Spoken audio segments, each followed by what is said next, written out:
Bonjour les amis, bienvenue sur la chaîne, j'espère que vous allez bien. Aujourd'hui on se retrouve pour parler de la dernière exclusivité PlayStation 5. Je vais bien sûr parler de Death Stranding 2, donc un jeu que j'attendais plutôt pas mal et qui, sans surprise, ne me laisse pas indifférent. Alors il faut savoir que le premier opus avait déjà divisé avec son concept qui avait été nommé comme ça de Walking Simulator, porté par un univers très marqué à la Kojima.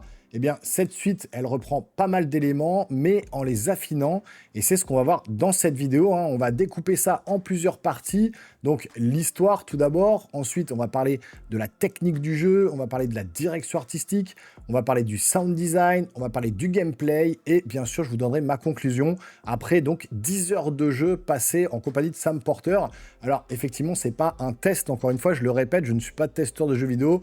Je suis juste un gamer passionné et je vais vous amener justement mon point de vue sur ce jeu après 10 heures passées dessus. Alors, je voudrais encore une fois remercier Julien d'avoir eu l'opportunité de me fournir ce jeu gratuitement pour vous en amener mon avis un peu plus global après avoir passé un peu plus de temps dessus. Alors, installez-vous confortablement, c'est parti.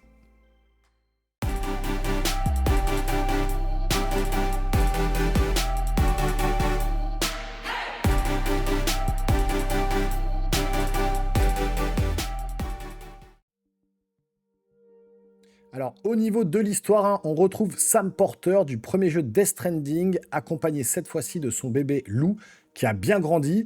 Alors, Sam se cache désormais de la corporation qu'il avait employée pour reconnecter les États-Unis via un vaste réseau de livraison.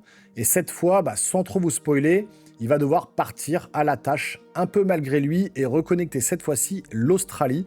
Alors, le scénario reste complexe, fidèle à l'univers Kojima, mais je l'ai trouvé un petit peu moins pompeux que celui du premier épisode. On comprend un peu mieux les enjeux, les motivations, et on entre plus facilement dans l'histoire, même après les 10 premières heures que j'ai fait.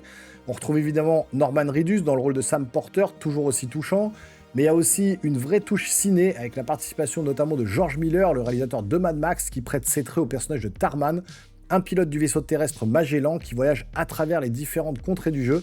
Et bien sûr, on a Léa Seydoux qui est de retour dans le rôle de Fragile. Donc bref, du beau monde et une vraie envie de Kojima de s'approcher encore un peu plus du cinéma, tout en gardant cette forme de narration très jeu vidéo.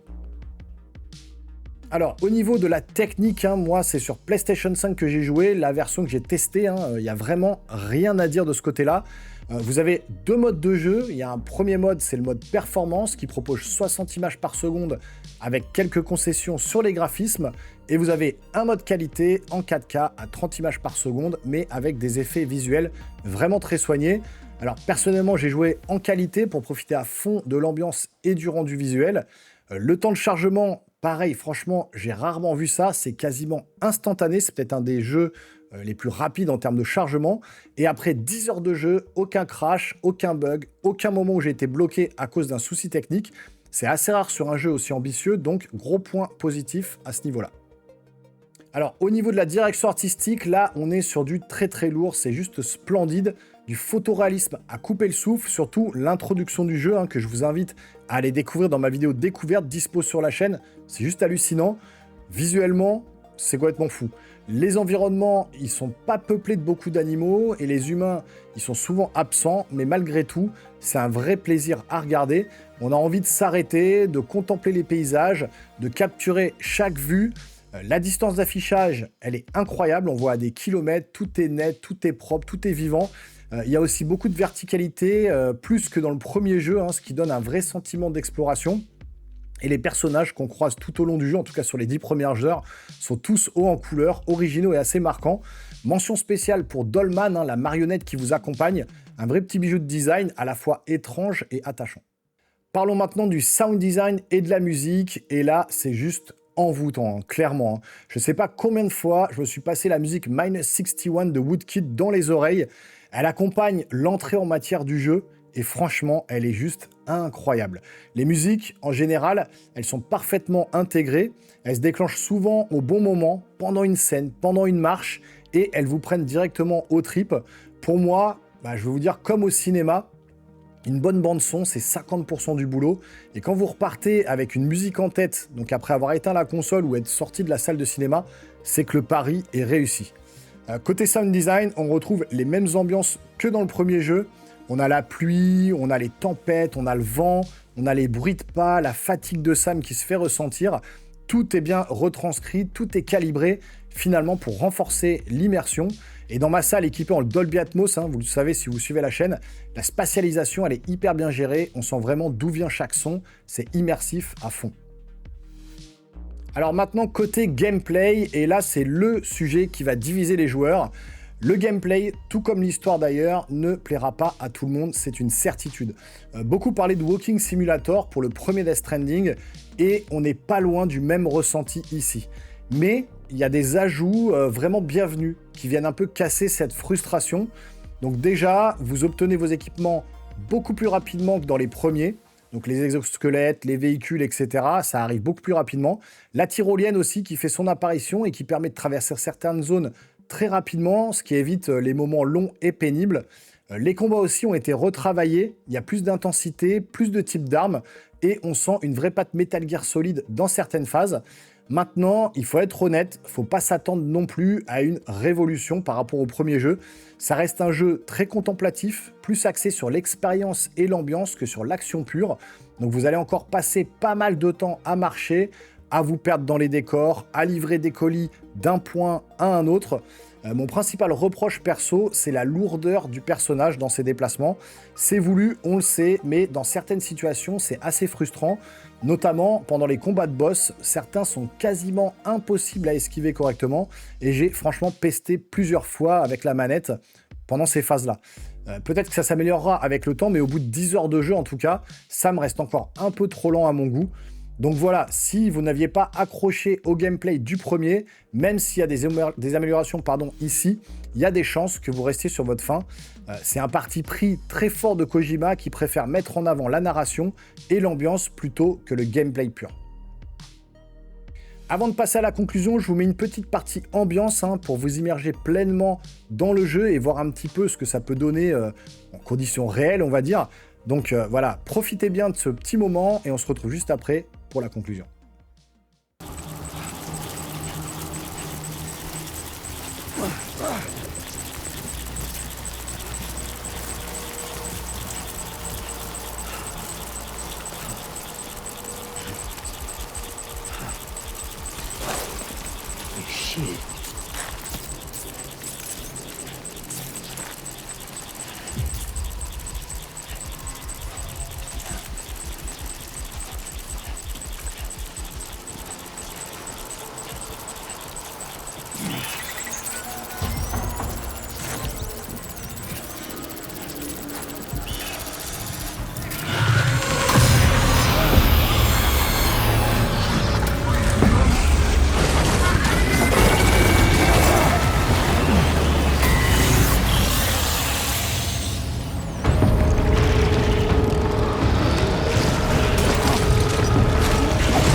Ça doit faire mal.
Alors, en conclusion, on est face à un jeu hybride, très particulier, qui ne plaira pas à tout le monde, comme le premier Death Stranding. Donc, Death Stranding 2, c'est clairement une œuvre pensée comme un film, avec une ambition narrative et artistique énorme. Je ferais presque un parallèle avec les films de Christopher Nolan, des visuels qui sont dingues, une mise en scène qui est ultra soignée, une bande-son qui est généralement très marquante, mais aussi un scénario assez complexe parfois, une structure qui peut en dérouter certains. Et donc, on est dans ce genre de proposition, un jeu personnel signé par un auteur qu'on aime ou qu'on déteste, mais qui a une vraie vision des choses. Donc, à vous maintenant de faire votre choix, vous plonger dans cette aventure très particulière, presque visionnaire, ou faire l'impasse parce que vous estimez que Kojima privilégie trop la mise en scène au gameplay.